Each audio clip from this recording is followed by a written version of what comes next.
मैं यहाँ इसलिए नहीं हूँ कि मैं कोई इतिहास विशेषज्ञ या भूगर्भ संशोधक हूँ। मैं यहाँ इसलिए हूँ कि अयोध्या समस्या से जितना आप व्यथित हैं, उतना मैं भी हूँ। हम इस समस्या की जटिलता एवं गंभीरता से तो परिचित हैं, लेकिन फिर भी हम अयोध्या और इसके इतिहास के बारे में बहुत ही कम जानते हैं। इसलिए मैंने तय किया है कि खुद ही इस विषय में कुछ अनुसंधान कर लें। मैंने ग्रंथालय जाना और पढ़ना शुरू किया। धीरे धीरे अयोध्या से जुड़ी सारी विशेष घटनाएं मैंने क्रम से लगाई। ये सिर्फ एक कोशिश है कि सारी जानकारी आपके सम्मुख रखी जाए ताकि आप अपना मत बना सकें। अयोध्या इस शब्द का अर्थ होता है अपराजित या जिसे हरा नहीं सकते। यह इतिहास है युद्ध का, 2200 सालों के संघर्ष का, ख्रिस्त पूर्व 150 साल से आज तक का। लेकिन सबसे पहले अयोध्या की एक और पहचान करा दूं। राजा मनु द्वारा निर्मित राजधानी और श्री राम जी का जन्मस्थल, जिसका उल्लेख संस्कृत साहित्य में आता है, खासकर रामायण एवं महाभारत जैसे वंदनीय ग्रंथों में।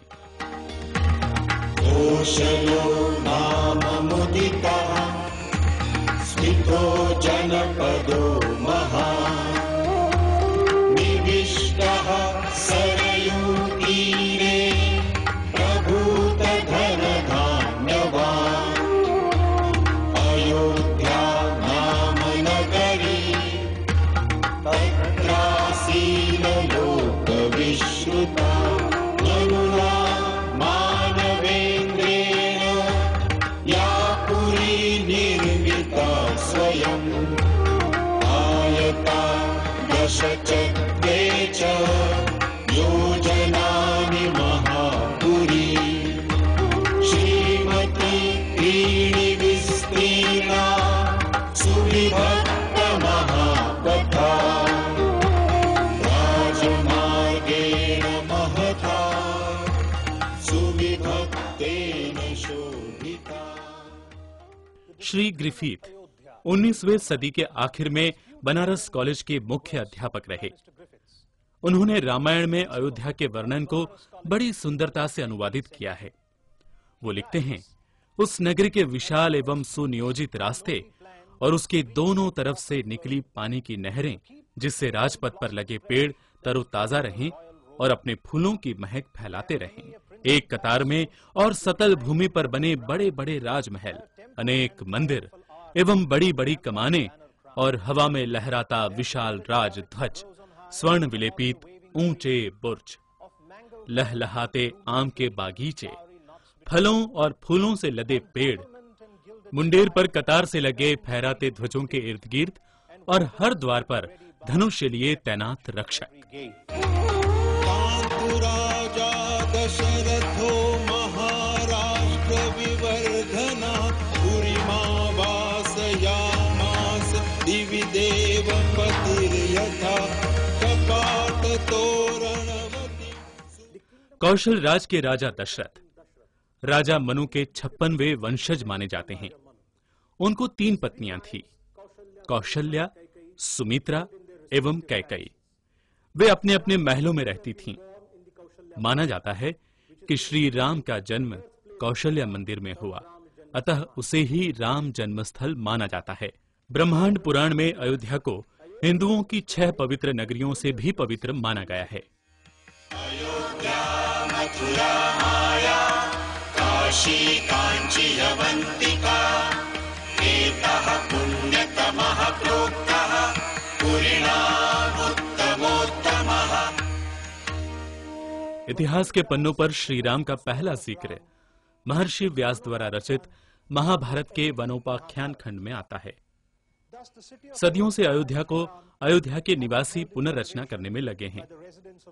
अलेक्जेंड्रा के करीब 200 साल बाद मौर्य शासनकाल दौरान जब बुद्ध धर्म अपनी चरम सीमा पर था, एक ग्रीक राजा मिनांदा यहाँ आया।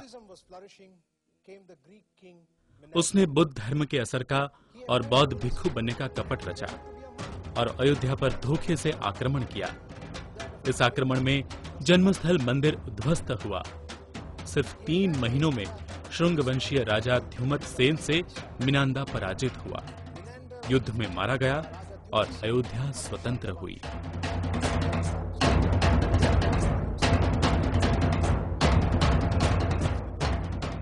जन्मस्थान मंदिर की पुनर्रचना राजा विक्रमादित्य ने की। इतिहास में 6 विक्रमादित्यों का उल्लेख है। इतिहास जगनों में किस विक्रमादित्य ने मंदिर पुनर्निर्माण किया, इस पर एक मत नहीं है। कुछ लोग कहते हैं वो विक्रमादित्य जिसने शकों को सन 58 में पराजित किया और जिसके नाम से शक संवत्सर चलता है। तो कुछ लोग कहते हैं स्कंदगुप्त, जो अपने आप को विक्रमादित्य कहलाता था, उसने 5वीं शताब्दी के अंत में मंदिर निर्माण किया। पी कानगी ने अपनी किताब a historical sketch of Faizabad में कही बात साधारणतः सर्वमान्य है। उसमें वो कहते हैं पुरातन शहर ढूंढने का विक्रमादित्य का तरीका था, जहां सरयू बहती है, और भगवान शंकर का रूप नागेश्वर नाथ मंदिर जहां है। ये भी माना जाता है कि विक्रमादित्य ने करीब 360 मंदिर अयोध्या नगरी में बनवाए और श्री राम की पूजा हिंदुओं में निरंतर चलती रही। इसकी पुष्टि नासिक स्थित शकवाहन राजा द्वारा बनाई पुरातन गुफा के शिलालेख में मिलती है। बहुचर्चित संस्कृत नाटककार भास ने श्री राम को अर्चना अवतार में जोड़ा है। नमो भगवते त्रैलोक्यकारणाय नारायणाय ब्रह्मादे हृदयं जगत्त्रयपते हृद्रशकोपस्तव नेत्रे चन्द्रदिवाकरौ सुरपते जिह्वा च ते भारती सब्रह्मेन्द्र मरुद्गणं त्रिभुवनं सृष्टं त्वयैव प्रभो सीतेयं जलसम्भवादयता विष्णुर्भवान् गृह्यताम्। साधारणतः श्री राम को विष्णु अवतार में पूजे जाने की परंपरा है, जिसका सबूत पुरानी दस्तकारी एवं शिलालेखों में मिलता है।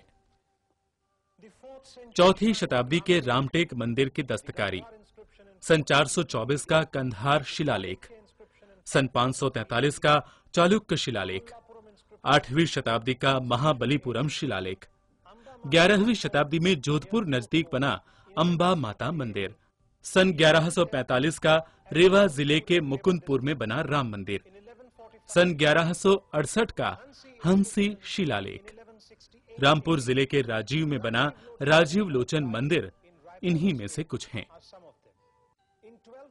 12वीं शताब्दी में 5 मंदिर अयोध्या में थे। गोप्रतार घाट का गुप्तहरी, स्वर्ग द्वार घाट का चंद्रहारी, चक्रतीर्थ घाट का विष्णुहारी, स्वर्ग द्वार घाट का धर्महरी एवं जन्मभूमि जगह पर विष्णु मंदिर। महमूद गजनवी ने सोमनाथ लूटा और वापस चला गया, लेकिन उसका भतीजा सालार मसूद अयोध्या की ओर बढ़ा। 14 जून 1033 को मसूद अयोध्या से 40 किलोमीटर दूरी पर बहराई पहुंचा। यहां सोहेल देव के नेतृत्व में सेना इकट्ठी हुई। सोहेल देव की सेना ने मसूद पर धावा बोल दिया, जिसमें मसूद की सेना परास्त हुई और मसूद मारा गया। मसूद के चरित्रकार अब्दुल रहमान चिश्ती मीरते मसूदी में कहते हैं, मौत का सामना है, फिराक सूरी नजदीक है। हुनूदों ने जमाव किया है, इनका लश्कर बेइंतहा है। सुदूर नेपाल से पहाड़ों के नीचे घाघरा तक फौज मुखालिफ का पड़ाव है।